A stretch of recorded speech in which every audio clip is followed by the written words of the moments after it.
Retention isn't just about keeping users happy, it's about keeping your app visible. In this lesson, we're connecting the dots between user retention and ASO.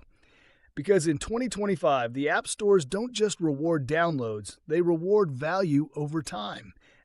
Let's break down why retention fuels rankings and how to boost it with smart product and messaging strategies. Why retention matters for ASO.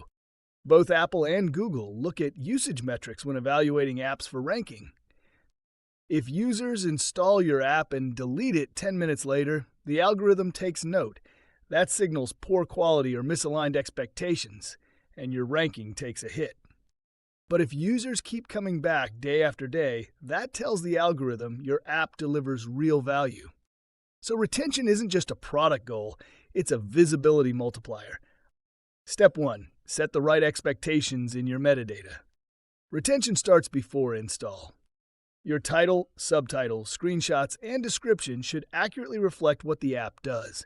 Overselling leads to disappointment and churn. Be clear, benefit-driven, and honest. The more aligned your promise is with the real experience, the better your retention. Step 2. Nail the onboarding experience. You only get one chance to create momentum. Guide users with a quick, frictionless onboarding flow. Showcase core benefits immediately. Let them achieve a win in the first session, even if it's small. Use progressive disclosure to avoid overwhelming them. If your app takes 5 minutes to figure out, most users won't. Step 3. Use lifecycle messaging. Push notifications and in-app messages done right can dramatically improve retention. Segment your audience and send messages that are timely based on behavior or inactivity. Helpful tip, reminder, or encouragement. Valuable, aligned with the user's original goal. Don't spam. Every message should feel like a personal coach, not a marketer. Step 4. Personalize the experience.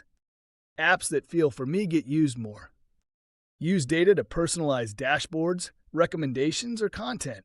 Even simple touches like a personalized greeting or progress tracker can drive repeat sessions. Show users that the more they use the app, the more valuable it becomes. Step 5. Monitor and react to drop-off points. Use analytics to track where users are churning. After onboarding? After a specific feature interaction? After seeing a paywall? Then fix it. Test different flows, copy, or incentives. Your best growth lever might be reducing drop-off at one key moment. Final thought. Retention isn't separate from ASO. It supercharges it. When users stick, algorithms notice. Your rankings rise, your visibility grows, and your downloads don't just increase, they compound. In the next lesson, we'll explore how to measure ASO performance across all these efforts so you can optimize with precision. But for now, look at your retention curve. Where do users drop off, and what could you fix this week?